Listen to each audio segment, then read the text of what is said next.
Hey, this is the second half of a Fire Emblem video on the Black Eagles. However, it's the third video I've made, so there are going to be a couple parts where I mention what happened in the Silver Snow playthrough, so just a little bit of that warning. But this video is mostly about the Crimson Flower playthrough, so let's watch the video! So I go with Edelgard, but don't worry, because I made sure to use up all of my action points this time. I even found myself a religious cat. But we go with Edelgard back to the capital, and then she tells her dying father, King me. Now with Edelgard as the new Adressian Empire, we finish off this month's activities, but this time I did not recruit Leonie. But don't worry, she'll return later in the video. Actually, if you like her, you should be worried. If you like any of the deers or the lions, you should be very worried. Because they're showing up later in the video. So this month's challenge is probably the hardest one yet. I need to sit on my throne as the Prince of Bel-Air. Yeah, I think Rhea was hoping that I'd have an allergic reaction or something, but nothing really happened. Then all of a sudden, Edelgard and a bunch of armed guards rushed in the tomb to steal all the crest stones, and there ain't nothing we can do about it. Now for this mission, time is of the essence. The enemy is stealing crest stones, and they will attempt to get away with them. I need to stop them, and they give me a pretty good incentive, too. You can win rewards based on the number of crest stones you've protected. Last time I had Leonie to, stop the people on the right side while my other people got in position. This time all I have is a Linhardt. Throw me. Bob, throw me! Hey there, Edelgard! Goodbye there, Edelgard! Alright, where's my reward? I worked real hard to save all those stress stones. Oh. Okay, bye. After the battle, Rhea orders me to kill Edelgard. Ooh, that's a tough choice right there. I mean, my salvation is on the line here. Her allies are responsible for my father's death, and if I choose to kill her, I can probably kill Hubert too. I'm seeing a lot of reasons to follow Rhea's orders. In fact, the only reason I can see for protecting Edelgard is, well, she is an absolute babe.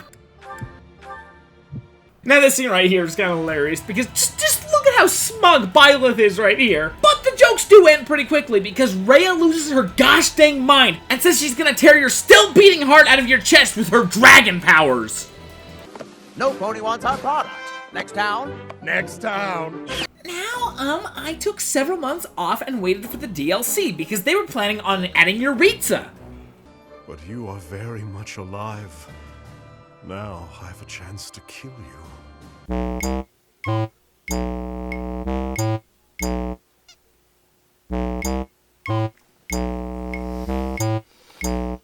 But before we get him, we need to attack the monastery, and before we do that, we have this small temporary base where you can buy weapons and battalions, blacksmith, all that cool stuff. But I'm more interested in talking to my students, because it's pretty interesting comparing their motives now, rather than when they joined on my other playthrough, and if I'm being 100% honest, I don't think Ferdinand would have joined our cause this time. The battle against the church is pretty dang tough. I think the hardest part is that I actually tried to keep ladies alive? Oh no, I'm just gonna call her Lady. I actually tried to keep Lady alive. The worst part is she literally attacked Gilbert when she could do 0 damage. I wanted to keep Randolph alive too, but Blaine had other plans. So I killed her. And I do mean that I killed her. I made it a point to kill as many units as possible with Byleth. Not only because you get unique dialogue, but because I knew it would really disappoint them. Why did you side with them? Answer me, traitor! You know, the funny thing is, these characters will survive no matter what. The characters that I'm supposed to keep alive, like Hubert over there, I actually failed at that. Was it on purpose? Was it on accident? Who knows? But partway through the battle, Death Knight joins, as does Catherine. And this frightened me because Catherine was so strong in my last playthrough. Fortunately, Edelgard is my powerhouse this time. Of course, she almost died to Cyril. Seriously, if it wasn't for this lucky crit, I have no clue how I would have been able to win this battle without another Hubert to sacrifice. But eventually we do defeat Rhea, and it's here that I concluded maybe, just maybe, Crimson Flower isn't exactly canon. Because when we won this battle last time, there was this lengthy, awesome cutscene. This time there's literally 2 characters telling Byleth to watch out, and then it just cuts to blackness.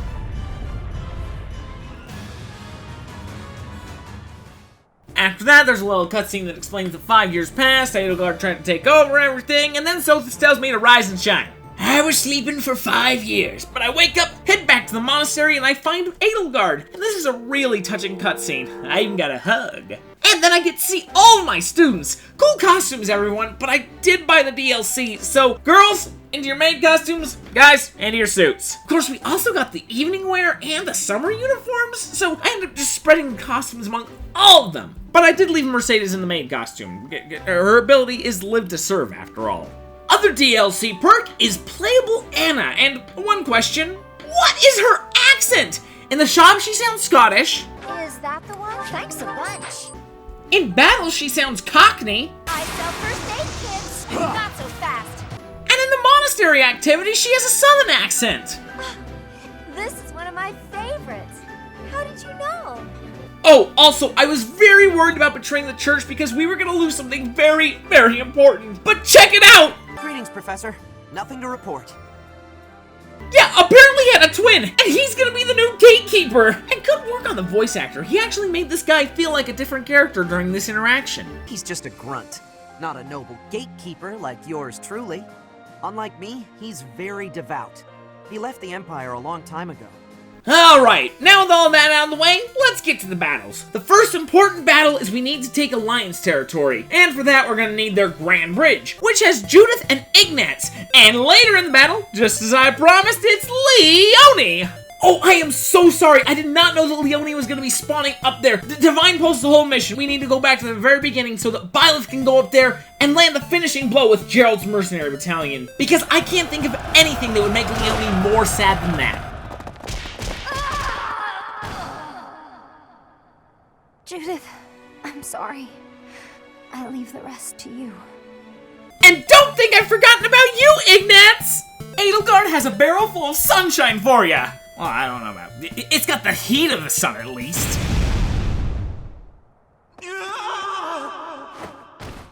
I should have known this would happen. And then Judith makes a mad dash for the end of the level, but with Edelgard's sunshine barrels, she didn't make it too far. Then we go and do some Paralogues. I'll mention Anna and Euritza's mission because they're both pretty interesting. Anna's mission has you killing Polaro or whatever the flip his name is, but you can pick up one of every Venom-type weapon and 4 giant bullions. So this DLC definitely translates real-life money into the game. And the Euritza mission only lets you use 2 units, Byleth and the J-Man himself. Which might sound like it's difficult, but I'd argue it's easier than most of the missions in the game, because a battle where you're only using your strongest units, you're not gonna fail that. Missions can only go poorly when you actually bring units that can die.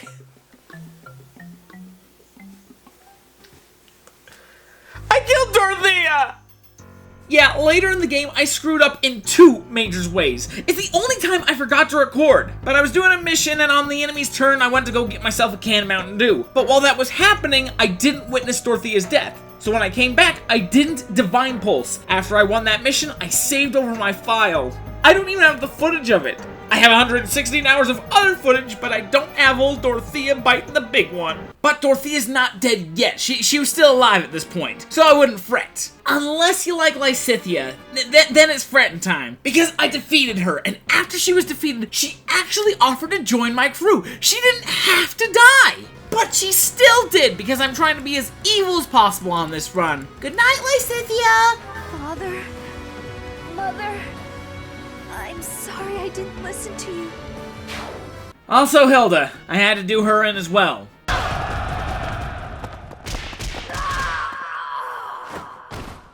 It's been fun, Claude. Sorry to go so soon. I liked the attack on Deirdre. I think it expected me to send some troops to attack the city, and some to attack the boats, but I didn't really notice the gangplanks until I was pretty deep into the city. So I mostly ignored them right up until the end, until I sent one person in to kill off the dude with the beard, and then it was time to kill Claude. And much like Lysithea, you get the option to spare him. But I wonder if you really do. Because I killed him straight up, but the next few cutscenes talk about his death. Usually they leave it more ambiguous so they don't need too much extra scripting on account of the player choice, but nope, they just caterwauled about it for like 5 minutes. Alright, the next mission was really tough. You know, I don't know why, but the toughest levels for me always occur in front of the monastery. Well, since I played the other route, I know that the left side of the map can be set ablaze at a moment's notice, so I had a bulk of my force go over to the right and get Flame and Seteth. However, they both survive the encounter and go into hiding. But Eloise, on the other hand...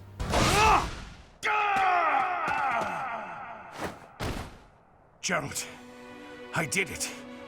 I protected the monastery. This one actually hurt. He's my favorite character. Now we go to the Silver Fortress, a gate of iron. I find it kind of interesting that we invaded this heavily armored fortress with no problem, because the last time we invaded a keep, we needed disguises to get in. But we walk in, and now we get to kill Felix. And let me tell you, after playing the Blue Lion's house storyline, I'm looking forward to this.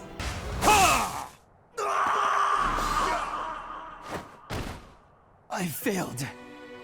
But since I've played a little bit of the Blue Lions, I am not too thrilled about this murder. Sorry, Ingrid. Maybe I've become like him.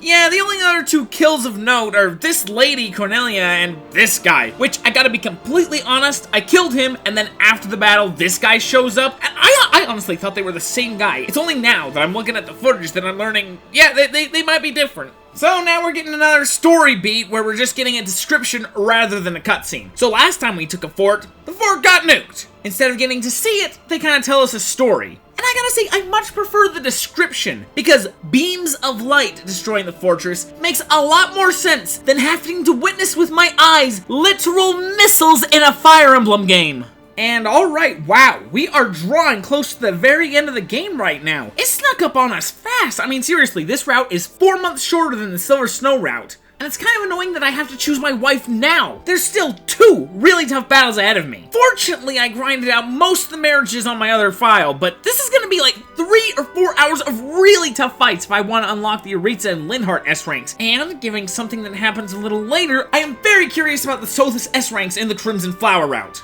Alright, now this next mission is tough, and if I'm being 100% honest, it would be impossible if I didn't have Mercedes on my side. And I'm not saying because I need an extra healer, but because she apparently joins the fight. She is a sweet baby angel, the one character I cannot imagine ordering units to attack. But Sylvain?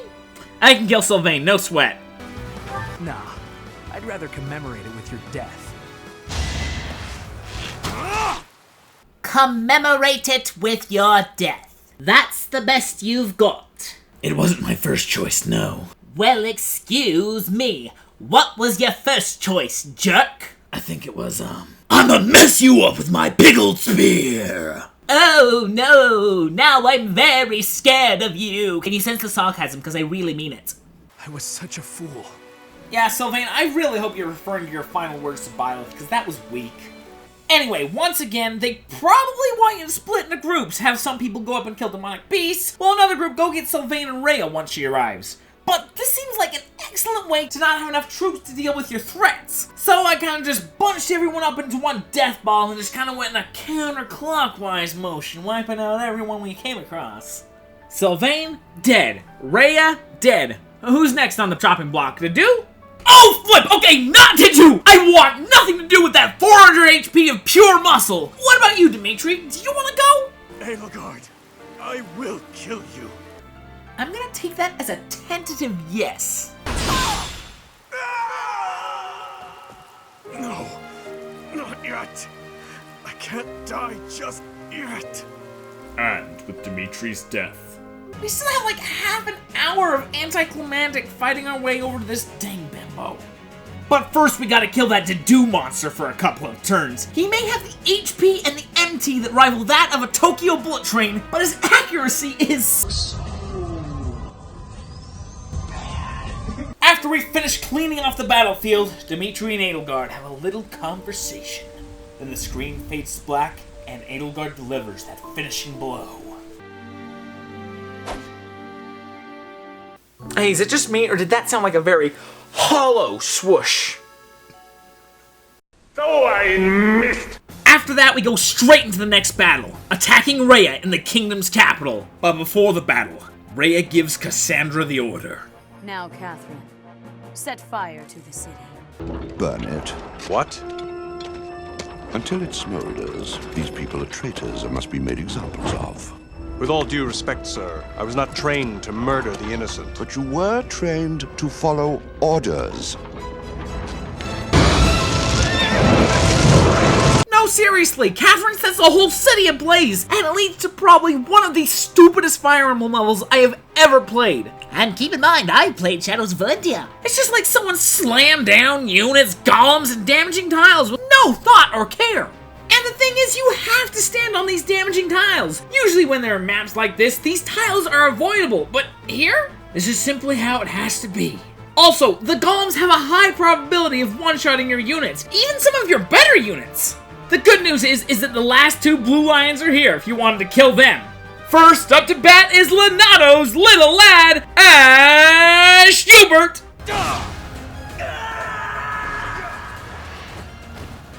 I tried to do the right thing, Lenato.